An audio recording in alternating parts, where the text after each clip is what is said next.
নমস্কাৰ মোৰ শিক্ষাৰ্থীসকল মই প্ৰণৱে ইউটিউব চেনেল ফৰ এডুকেশ্যনৰ অন্য এটা ভিডিঅ'লৈ তোমালোক সকলোকে স্বাগতম জনাইছোঁ মোৰ শিক্ষাৰ্থীসকল আজি মই লৈ আহিছোঁ তোমালোকৰ মাজলৈ হায়াৰ সেকেন্ডাৰী ফাৰ্ষ্ট ইয়াৰৰ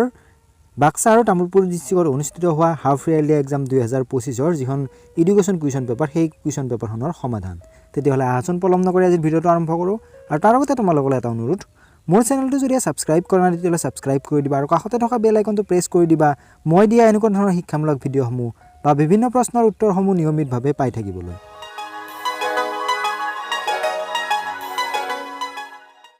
প্ৰশ্ন নম্বৰ 1 নিৰ্দেশানুসাৰে যথাযথ উত্তৰ দিয়া যিকোনো পাঁচটাৰ প্ৰত্যেকটোৰ কাৰণে 1 নম্বৰকৈ দিয়া হৈছে প্ৰশ্ন নম্বৰ এ এটা জাতি বা এক দেশৰ ভাগ্য বিদ্যালয়ৰ শ্ৰেণীকোঠাত গঢ় লয় কোনখন শিক্ষা আয়োগে এই মন্তব্য দিছিল উত্তৰটো হ'ব কোঠাৰী শিক্ষা আয়োগে এই মন্তব্য দিছিল কোৱেশ্চন নম্বৰ বি শিক্ষাৰ ব্যক্তিকেন্দ্ৰিক লক্ষ্যৰ মুখ্য পৃষ্ঠপোষক কোন আছিল ইয়াৰ শুদ্ধ উত্তৰটো হ'ব শিক্ষাৰ ব্যক্তিকেন্দ্ৰিক লক্ষ্যৰ মুখ্য পৃষ্ঠপোষক হ'ল জন ডিউ কোৱেশ্চন নম্বৰ সি আত্মকাম প্ৰৱণতা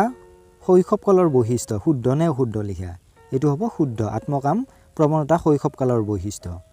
কোৱেশ্চন নম্বৰ ডি ডিআইইটিৰ সম্পূৰ্ণ ৰূপটো লিখা ইয়াৰ শুদ্ধ উত্তৰটো হ'ব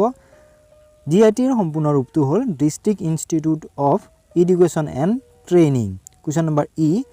এটি প্ৰতিভাশালী শিশুৰ বুদ্ধাংক কিমান উত্তৰটো হ'ব এটি প্ৰতিভাশালী শিশুৰ বুদ্ধাংক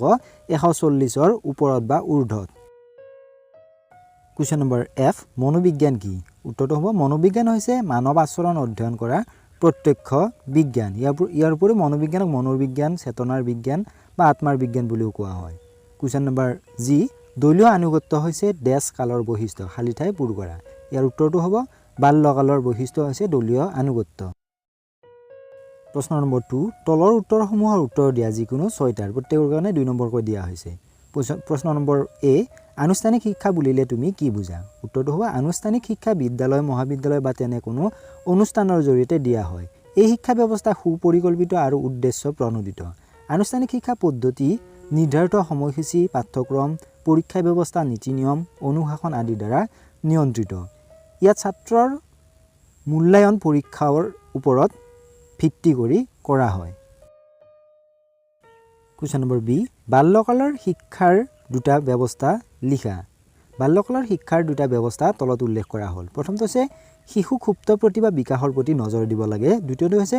শিক্ষাৰ ক্ষেত্ৰত সুস্থ আৰু শান্তিৰ পৰিৱেশ গঢ় দি তুলিব লাগে কোৱেশ্চন নম্বৰ সি ইউজিচিৰ যিকোনো দুটা কাৰ্য উল্লেখ কৰা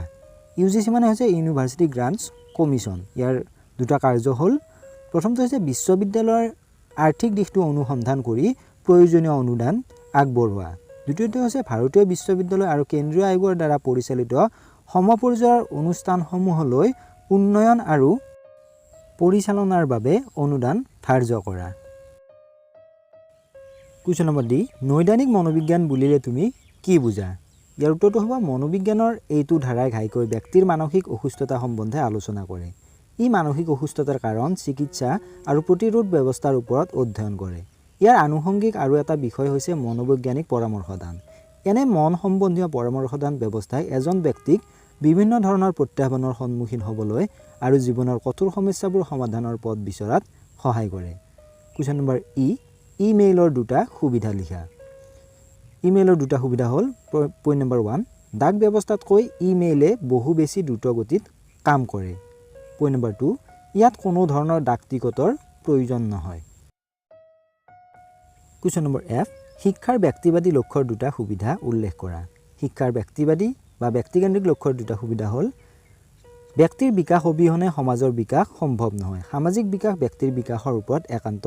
নিৰ্ভৰশীল দ্বিতীয়টো হৈছে ব্যক্তি সম্বন্ধে বিবেচনা সমাজ সম্বন্ধীয় বিবেচনাতকৈ অধিক গুৰুত্বপূৰ্ণ সেয়েহে সমাজৰ বাবে ব্যক্তি আহিলা স্বৰূপ নহয় ব্যক্তিৰ বাবেহে সমাজ আহিলা স্বৰূপ হোৱা প্ৰয়োজন নেক্সট প্ৰশ্নটো হৈছে কুৱেশ্চন নম্বৰ জি অভিৰোচক হিচাপে শিক্ষকৰ দুটা ভূমিকা উল্লেখ কৰা অভিৰোচক হিচাপে শিক্ষকৰ ভূমিকা তলত দিয়া ধৰণৰ